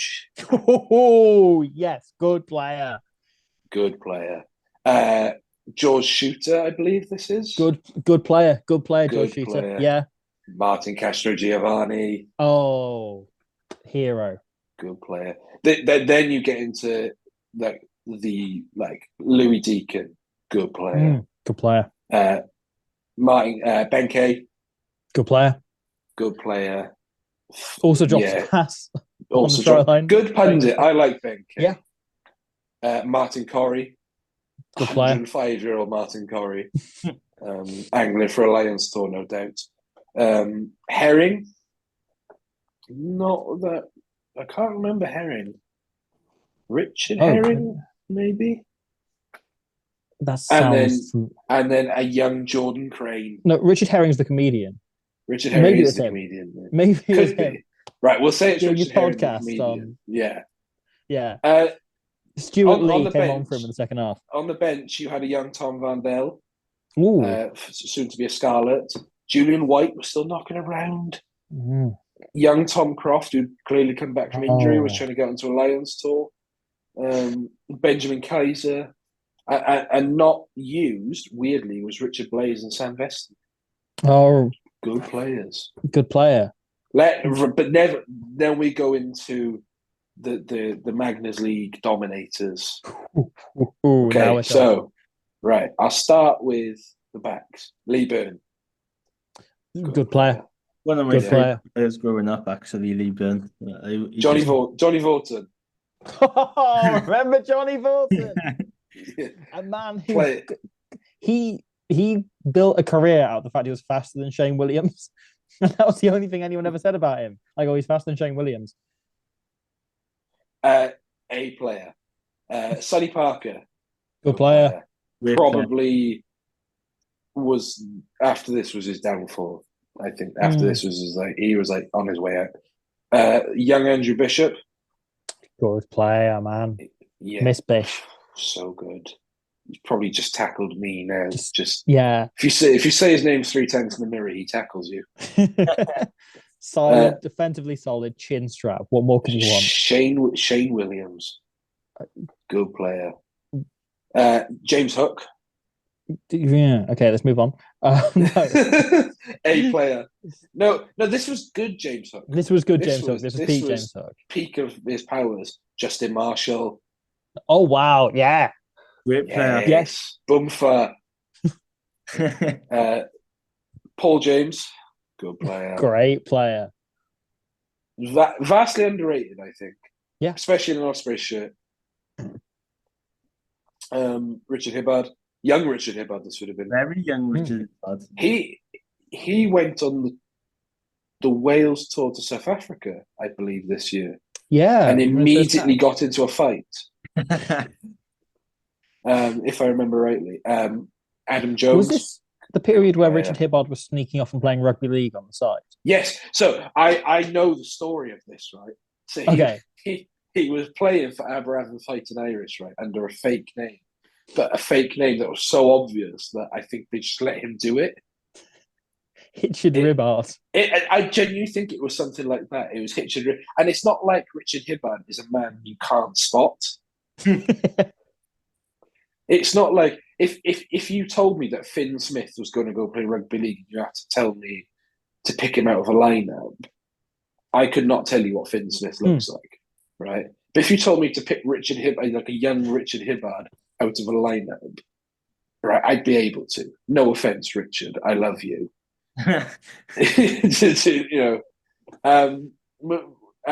Adam Jones, good player.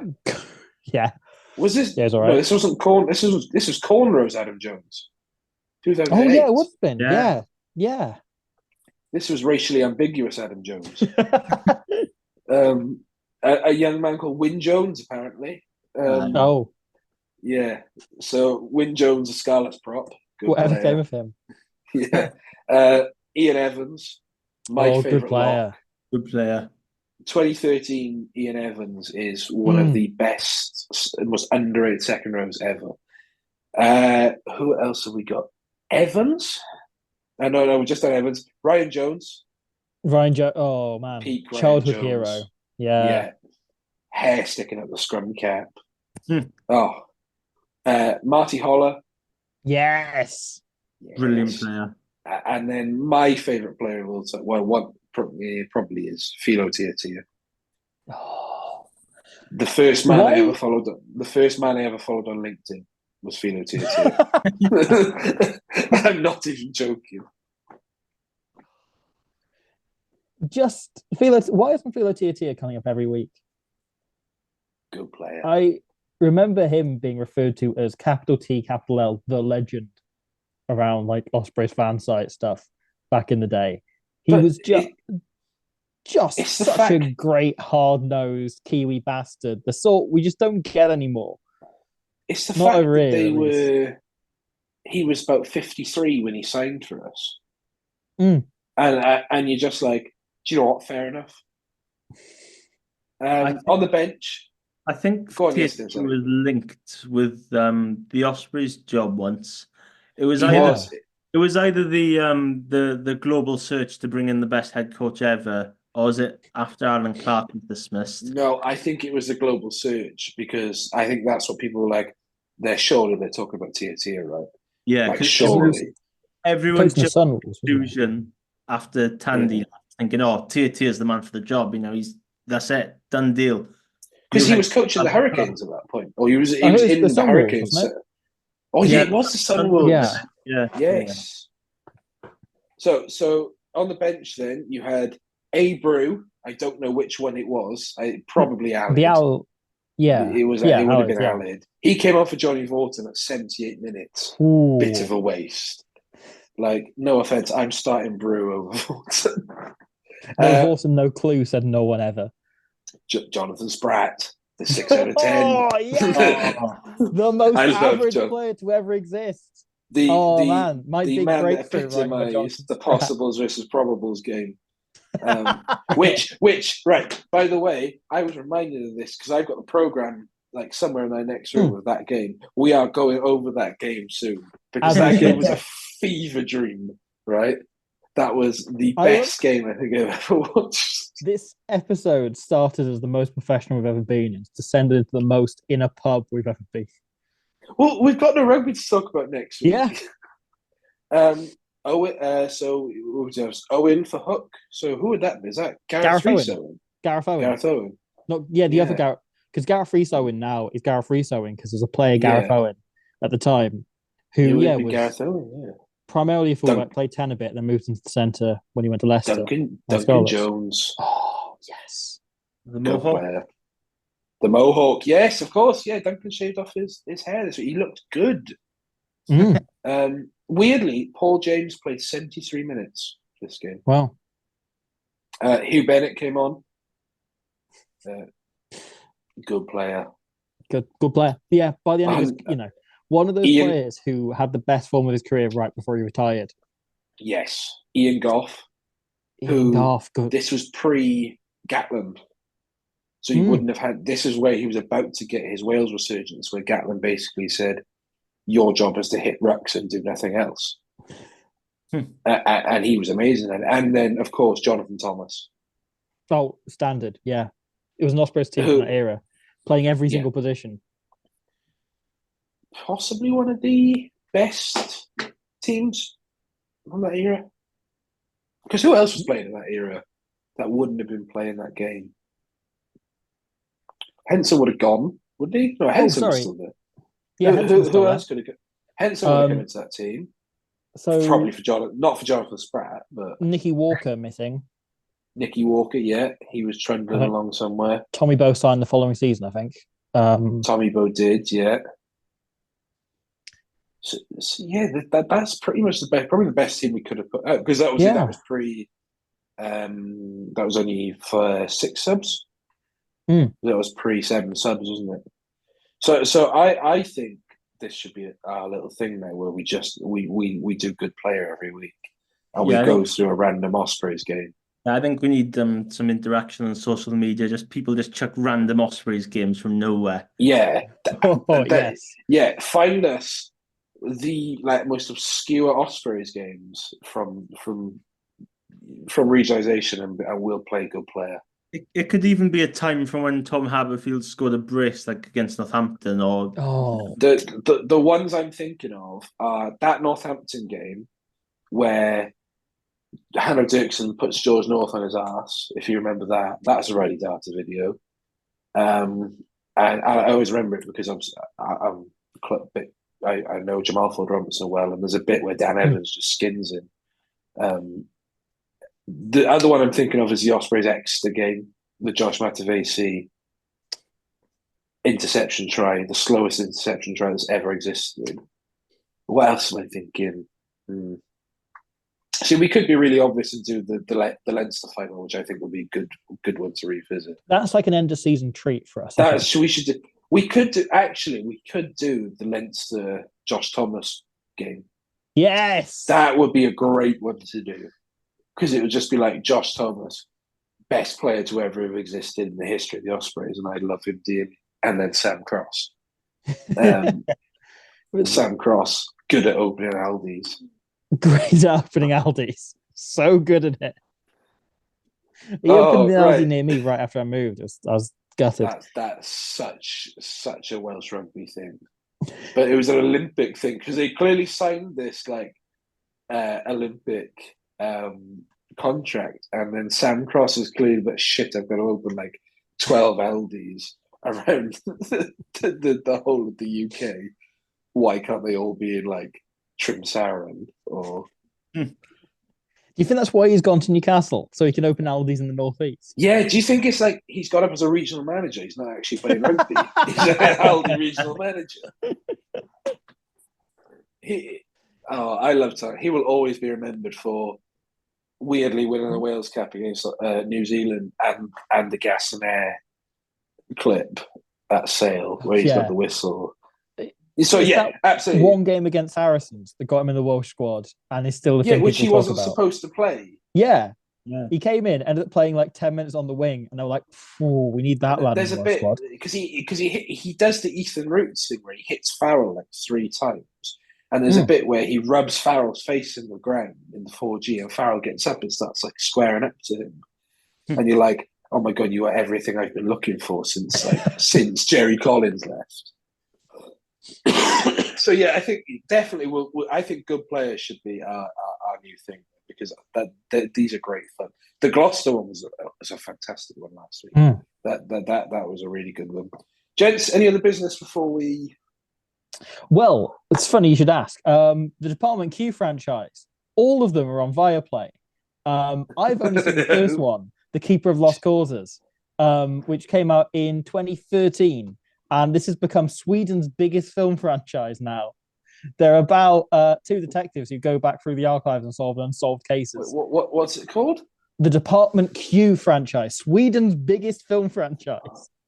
All of them are on Viaplay seemingly. I think there's like 6 of them. I've seen the first one, and I remember thinking, that's all right. And then it kind of sets up for a franchise. I'm like, yeah, fine, I'll watch more of those. I haven't. So, yeah, they're all on there. I'm running out of films on Viaplay that I've seen. I didn't expect to be on this podcast this often, I think, when I started this as a bit. You're essentially like, I remember getting the message from Iestyn, because obviously I joined this in the second episode. That Iestyn was like, oh, well, Robbie might come on like semi-regularly if he has time. And every time I've messaged, you're like, yeah, I've just sort of made time, and now I'm just here. And we love you for it. And we're just like, the thing is, like, the only person I get to talk rugby with regularly is my brother, right? And he isn't like, he just sort of generically supports the regions. And I hardline. He supports Long Eaton, and that's it. That's it, yeah. But like, I've watched like Ospreys Scarlets games with him where he's supporting the Scarlets, and then people throw him in whenever the Ospreys win. It's like, oh, you must be delighted by association with me. And I'm like, no, he doesn't get this. He isn't allowed this. I'm not having it. He doesn't know what Johnny Vorton is. Yeah, Will can't find a way. He can't find a way. That's he can't find a way. He can't play good player with us. Like, so I'm just delighted to talk about the Ospreys for like an hour or 4 every evening as it ends up being. But once a week. Department Q, by the way, has 7.2 on IMDb. This might be my watch tonight. Yeah, they are like very I mean, as I said, I've only seen the first one. Very solid, like just crime thriller movies. Keeper of Lost Causes is the first one, and yes, that's what I'm looking at. Thought it was solid, and then they kept making them, but they weren't putting them in cinemas over here. I think they were going straight to. So when the URC moves back to Premier Sports, do Premier Sports have like weird Nordic stuff as well? I don't think they do, but I hope so. I hope they add it, because I'm not recommending a football documentary that I've seen. I was going to say, our USP is going to be like down the pan. What happens then? What happens then? Speaking of rugby-related media, have you watched Full Contact yet, boys? Not yet. That's my job. That's what I'm going to be doing after this. I'm sort of hesitant to watch it because it's not what I want to see.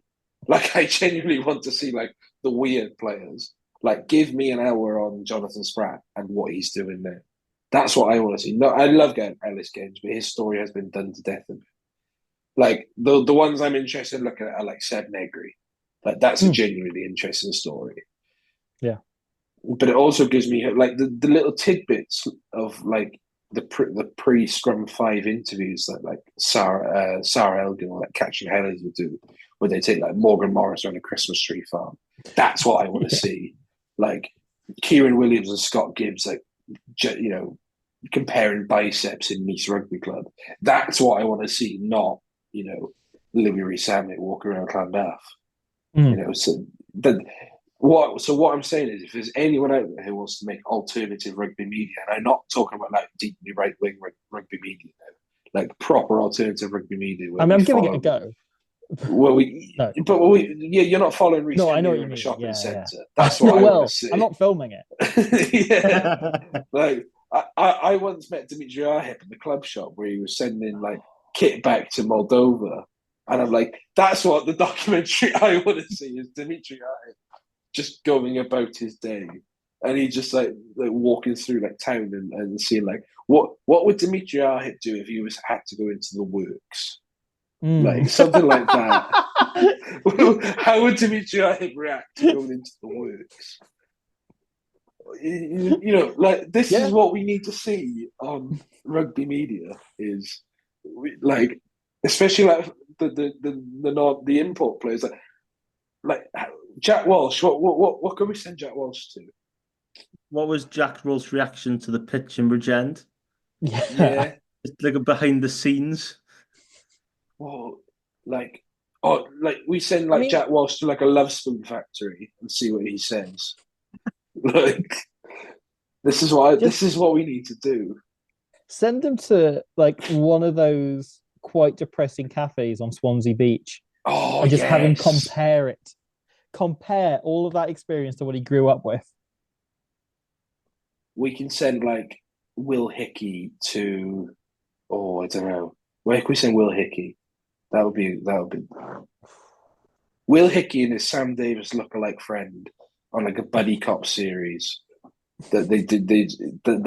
Yeah. See, I'm listing off literal gold here. I think so. I think so. I think this is what we should have asked Lance. Never mind about where we're moving stadiums. Can I get a camera on Dimitri Arhip going to the works? Can we bring back Tyler Ardron and Jeff Hassler, not to play rugby, but just to send them around the CEX in Swansea? Oh, yes. I want to know what they're drawn to. Yeah, you put a secret camera and then they like whatever they're drawn to. I feel like Jeff Hassler would go straight for like he's going for like the PS5 games where like Ardron's Ardron's going over to like the 50p World Film section. And he's picking out like Department Q, the City of Lost Keepers. Tyler Ardron does have the energy of someone that still only uses physical media. Yes, he's hanging on to his Blu-ray collection by a thread. He will glance he wouldn't be alone in doing this. He'll glance behind the glass cabinets at like the old Game Boy Colors and just look up longingly, thinking maybe one day I'll bring up the courage to ask for one. He's got into the same CEX in or their equivalent in Cast, and he's looked at a sealed copy of James Pond on the Game Boy, and he's like, one day that will be mine because I'll have the courage to get it. That's what he's doing. And I feel like when he went to New Zealand, he was introduced to a collector, and that started his love again, and he got thrust away too quickly. Oh my god, we could write a novella. Does Tyler Ardron own an analog pocket? Is what we're asking. I feel like Jeff Hassler would like look at the Tamagotchi and I would be confuddled. I'd be like, "What is this?" I feel like I need to have one. Oh, this is brilliant.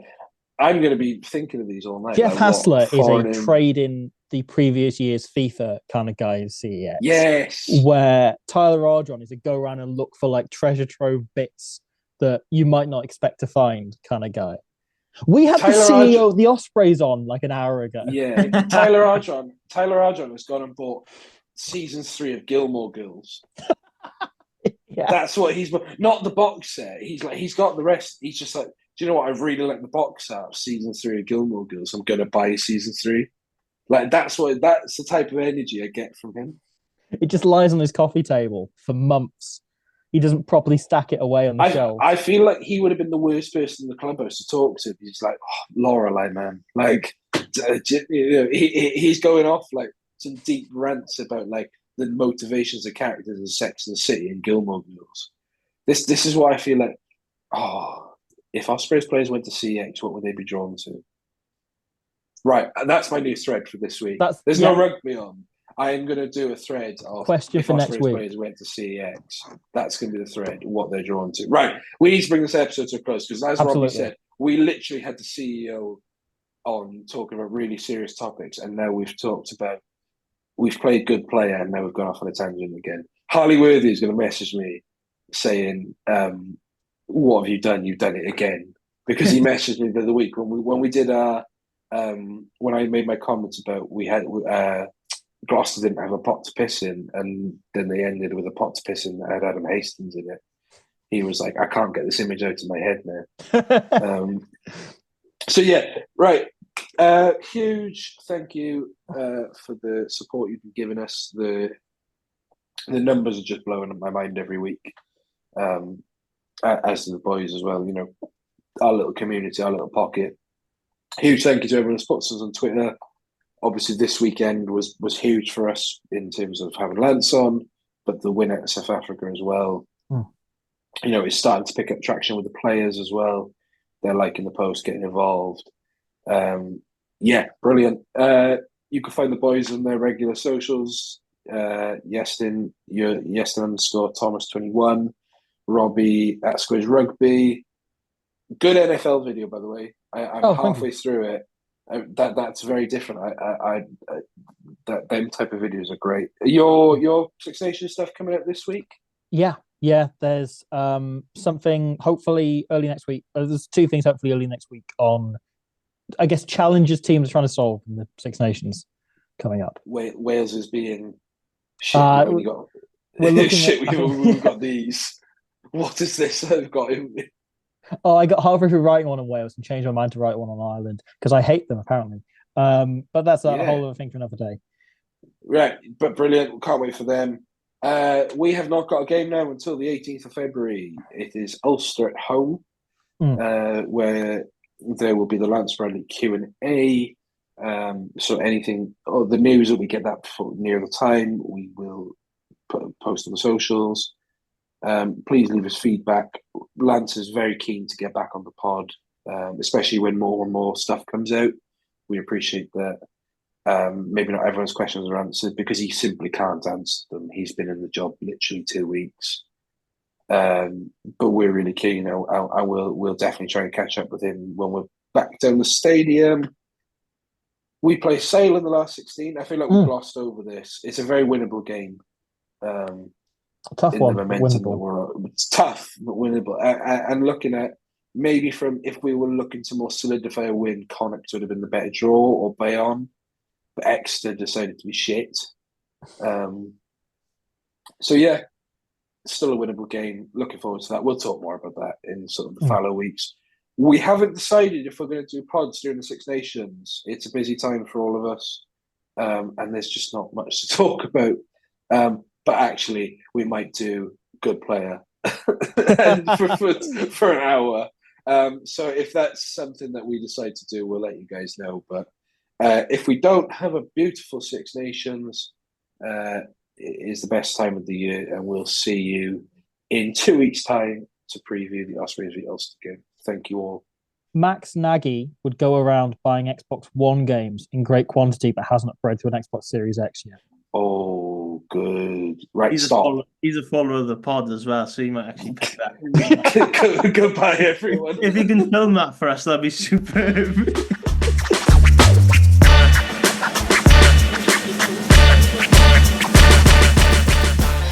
Thank you for listening to the Ospreys Ari podcast. We hope you enjoyed the show.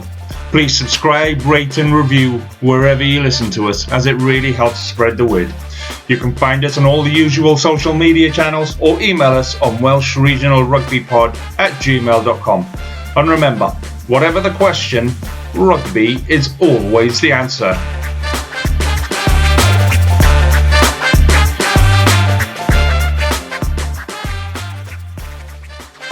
Sports Social Podcast Network.